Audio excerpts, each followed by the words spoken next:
Thank you, Mr. President, for giving me this opportunity to take the rostrum once again. And in that way, permit me, Mr. President, offer a gracious salute to members of government who are present with us here tonight. My concern and focus is tied to a primary school story.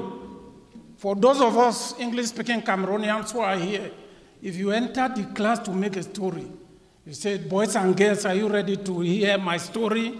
They will say, yes, what is your story about? My story is about roads. And if the Southwesterner wants to talk in this country, the first outcry is roads. Mr. Minister of Public Works, I want you, with all due respect, to understand the cries that are coming from this house tonight. They are reflections, a perfect reflection of the cries of the average Cameroonian. The question most Cameroonians have for you is that our ministers who are charged with the duty of taking care of the road network in our country, do they circulate in this country by air or by road? How can it be that the economic capital is not properly connected to the national capital of our country? What image are we giving to the world? Mr. Minister, a few days ago you came around with some explanations after the Delegate General for National Security spoke out about the road network in the country. Yes, Mr. Minister, as I said, with all due respect, have you ever lost a relation because of bad roads, Mr. Minister?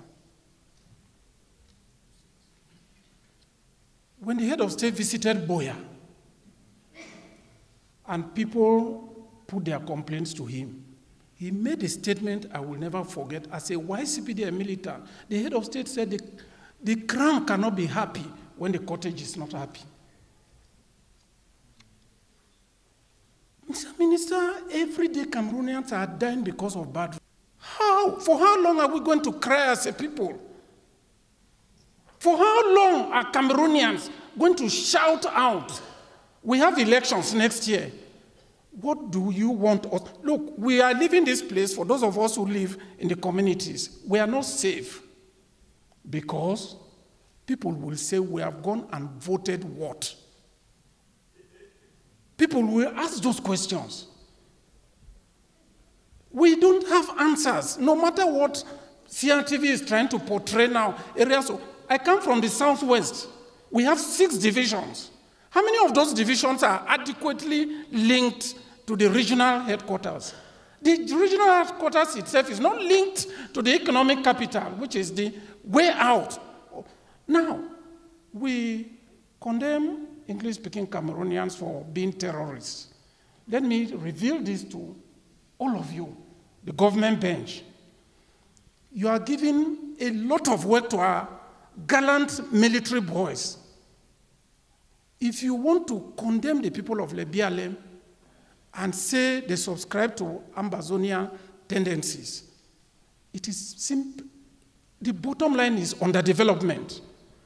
There are no roads. The minister mentioned Ekondo Titi Kumba here when he last came here. There is no road to Ekondo Titi, sir. Even a motorbike cannot go to Ekondo Titi. Let us be frank. We cannot be pretending here. We should call a spade a spade. People have resorted to going by sea to Ndian Division. Mr. President, I understand you, but give me some time to cry to you. Translate the cry of Cameroonians to you. This is what I'm saying.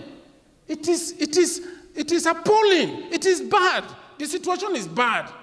Other speakers have mentioned areas I don't want to mention. But look at, you cannot travel from economic capital to the national capital. You cannot travel to Kribi, which is to sell Cameroon, the future of our nation. Mr. Minister, we saw you signing a document saying that there will be a road from Bikoko to West Coast ED now, the people of the west, of the southwest are used to what you are trying to do. A contract was signed to plant a bitumen plant in Limbe. Till date, it is not there. A cement factory, it is not there. The Limbe seaport, all, Tico airport, is this, tell us, is this another deception? Mr. President, no, let us end this.